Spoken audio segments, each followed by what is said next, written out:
Bem-vindos, meus pesquisadores, meus exploradores aí do mundo animal. Então, turma, vamos dar aí sequência ao nosso estudo. Hoje nós daremos início ao estudo do capítulo 20.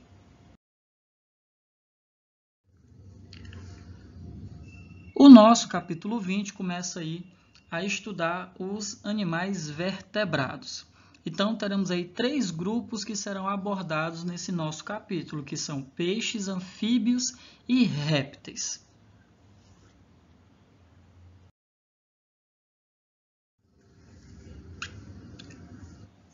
Então, turma, como eu falei, finalizando aí o nosso estudo sobre os invertebrados, é chegado o momento, é chegado a tão aguardada hora, de nós conhecermos melhor os animais vertebrados. Porém, turma, vamos aí relembrar um pouco o que nós vimos até o nosso presente momento. Sabemos que o reino Animalia, ou seja, o reino animal, ele é subdividido em 9 principais filos, ou seja, em 9 principais grupos, sendo que estudamos 8 deles nos capítulos anteriores. Ou seja, nós estudamos dos poríferos até os equinodermos. A partir de agora, nós estudaremos os animais pertencentes ao filo dos cordados. E aí vem a pergunta, vem aí a indagação. O que são animais cordados? Então, turma, como eu sempre friso nas nossas aulas, nas nossas videoaulas, principalmente para vocês, alunos que não possuem o livro, anotem o resumo que eu coloco aí em cada slide que é apresentado para vocês, certo? Isso não significa dizer que aqueles alunos que também têm o livro não possam fazer o mesmo. Lembre-se que informação nunca é demais. Então, pausem o vídeo, anotem, para que vocês possam ter um resumo além do material disponibilizado no livro de vocês. Lembrando que o capítulo 20 começa na página 260 do nosso livro de ciências, ok? Então, vamos lá dar continuidade à nossa videoaula.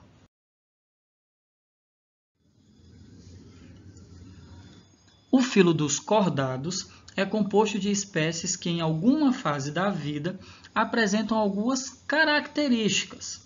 Uma delas aí que nós podemos citar é a notocorda, que é uma estrutura de sustentação relativamente flexível que em algumas espécies dará origem à coluna vertebral.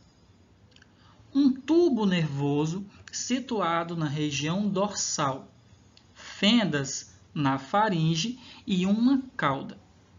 Esse filo é subdividido em 3 subfilos, que são urocordados, cefalocordados e vertebrados.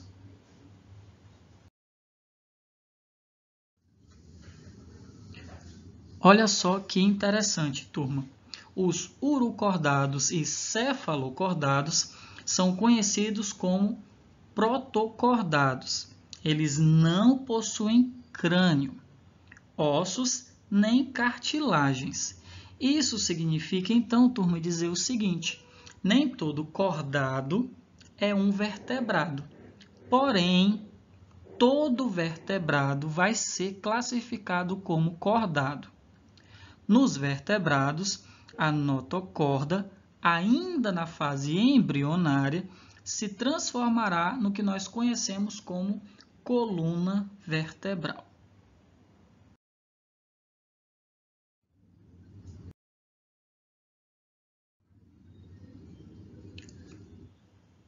Então, os vertebrados constituem o principal grupo incluído no filo dos cordados.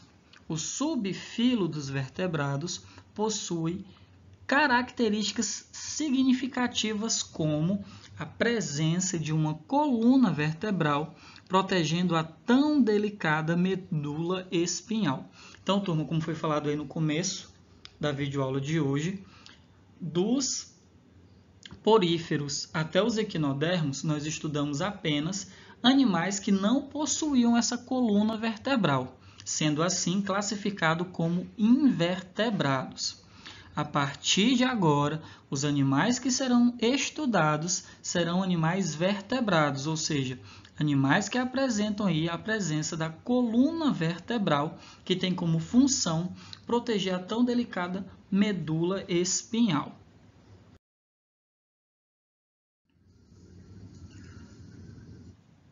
Os vertebrados são dotados de um endoesqueleto, ou seja, um esqueleto interno, como nós vimos lá no grupo que foi estudado anteriormente, que está ligado a uma série de músculos que dá sustentação ao corpo, permitindo então dessa forma os seus movimentos.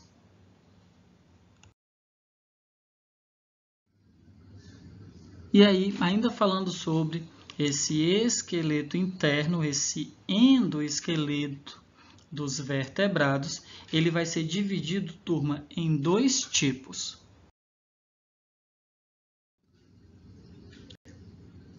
Nós temos aí o esqueleto axial, que vem do grego axis, que significa eixo. Esse esqueleto ele corresponde a um conjunto de estruturas que formam um eixo principal de sustentação do nosso corpo.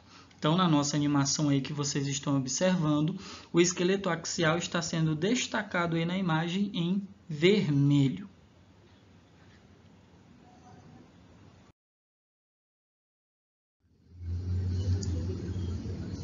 Temos aí agora, destacado em vermelho, o esqueleto apendicular, que é formado por estruturas esqueléticas que são responsáveis pela sustentação de membros, asas e nadadeiras.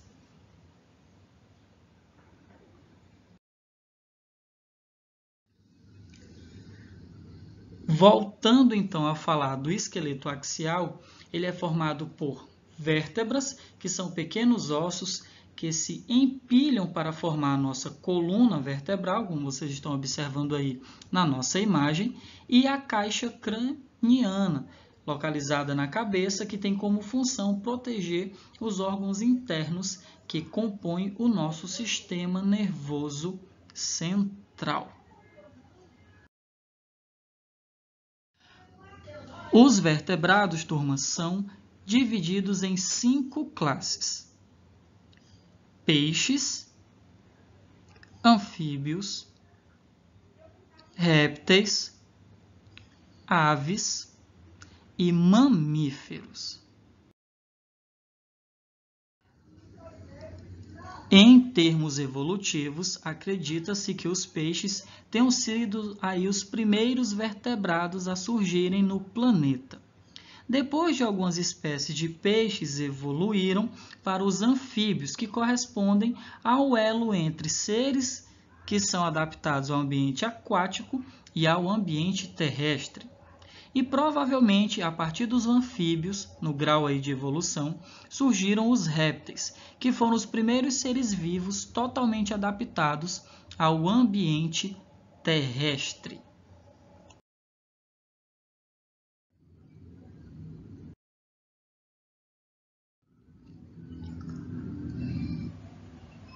A classe dos peixes compreende vertebrados aquáticos e, portanto, com diversas estruturas que os adaptaram ao seu habitat, como nós estudaremos nos próximos slides.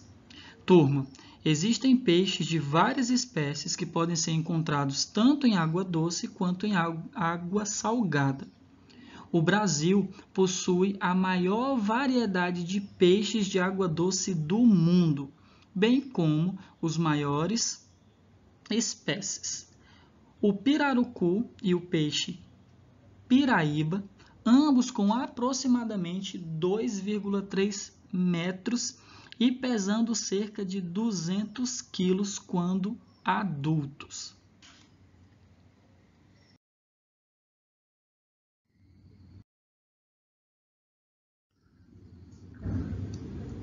O sistema circulatório dos peixes é bastante simples, turma, como vocês estão aí percebendo na nossa imagem aí, um pequeno esquema para representar aí o sistema circulatório. No coração só apresenta duas cavidades, ou seja, um átrio e um ventrículo. Passa apenas sangue rico em gás carbônico, que é o CO2, que é transportado ao sistema respiratório, de onde recebe gás oxigênio e o transporta para todo o corpo. Após os tecidos utilizarem o O2, gás oxigênio, o sangue retorna ao coração novamente rico em gás carbônico.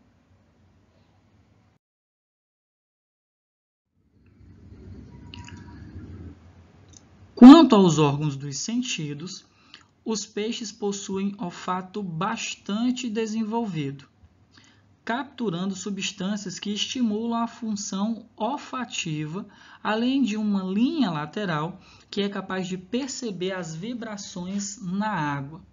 É justamente dessa forma que eles conseguem nadar em cardumes sem esbarrar uns nos outros.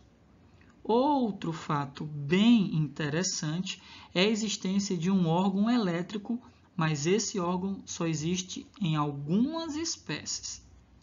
A função desse órgão é defender o conhecido peixe elétrico por ser capaz de produzir uma descarga na água e deixar o predador atordoado. O Brasil é um dos lugares onde podem ser encontradas algumas espécies de peixe elétrico, como vocês estão observando aí na nossa imagem, o conhecido poraquê.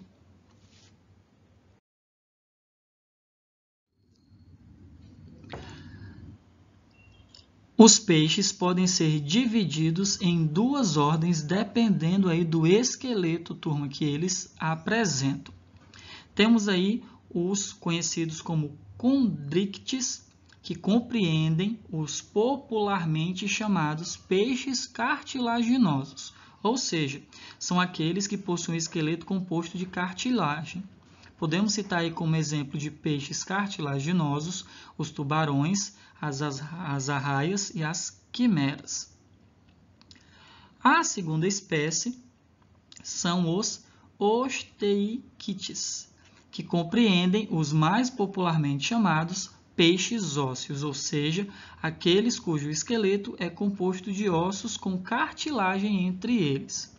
Esse grupo possui o maior número de espécies. São exemplos aí de peixes ósseos, carpa, garoupa, pintado e o salmão. Lembrando que essas não são as únicas espécies de peixes ósseos, são apenas alguns.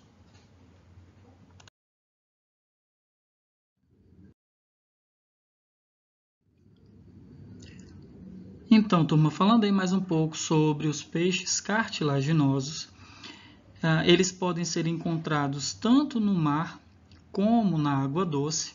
A maioria da espécie é carnívora, ou seja, se alimenta de outros peixes, se alimenta de carne, e tem a mandíbula bem desenvolvida para que possam atacar suas presas.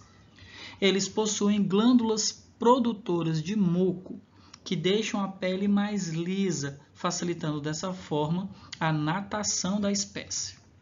Além disso, a pele é protegida por escamas semelhantes a pequenos dentes, que são aí denominadas de placoides.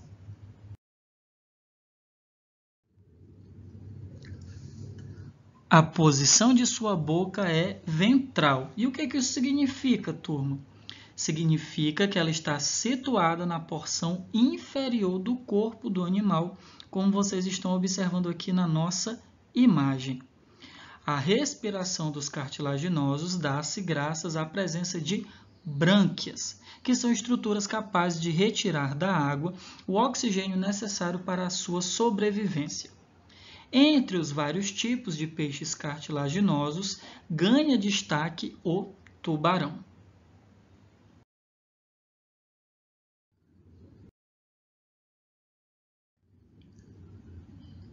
Então, turma, como já foi falado, os peixes ósseos trata-se de um grande grupo com grande variedade de espécies, que podem ser encontradas tanto em água doce como em água salgada.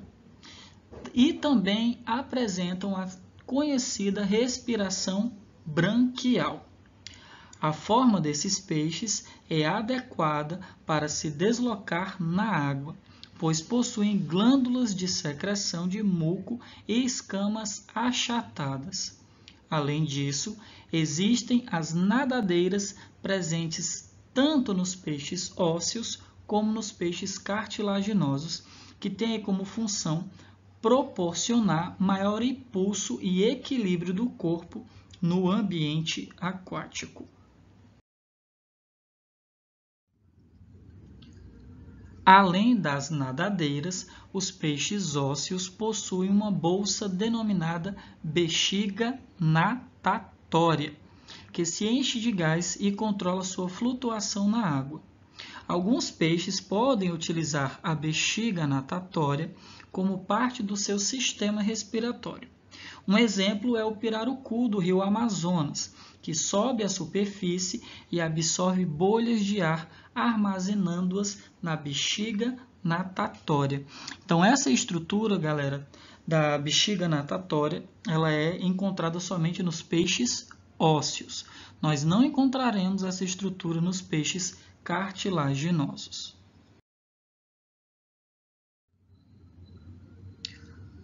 Os peixes ósseos também são dotados de brânquias, que retiram da água o oxigênio que nela está dissolvido. Mas, nesse grupo, as brânquias ficam protegidas por uma cobertura móvel, que é chamada de opérculo. Essa estrutura também não está presente nos peixes cartilaginosos. Então, olha só, essa estrutura aqui, turma, é o que nós chamamos de opérculo. Elas protegem as brânquias na espécie dos peixes ósseos.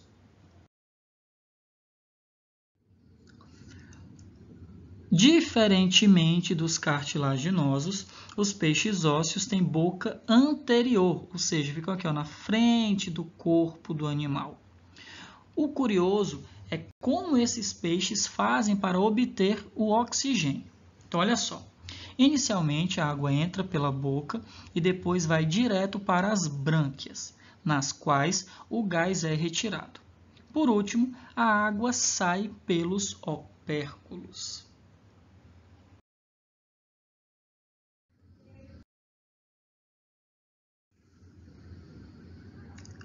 A reprodução dos peixes é sexuada por fecundação, podendo ser ovíparo, ovovíparo e vivíparo. Os peixes possuem sexos separados, ou seja, são animais dioicos. Geralmente, nos peixes ósseos, a fecundação é externa. O encontro do espermatozoide com o óvulo ocorre na água, formando um ovo que, ao eclodir, libera um jovem peixe chamado avelino, como vocês estão aí observando na nossa imagem.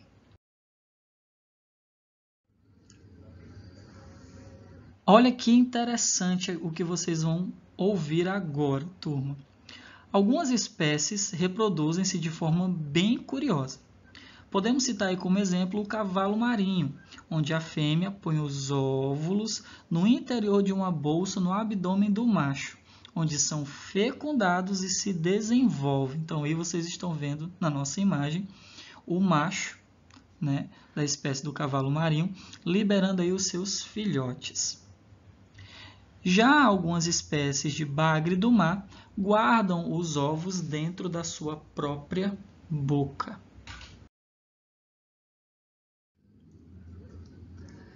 Nos peixes cartilaginosos, a fecundação é interna e os filhotes nascem já com as características do adulto. Há tubarões ovíparos, ovovíparos e vivíparos.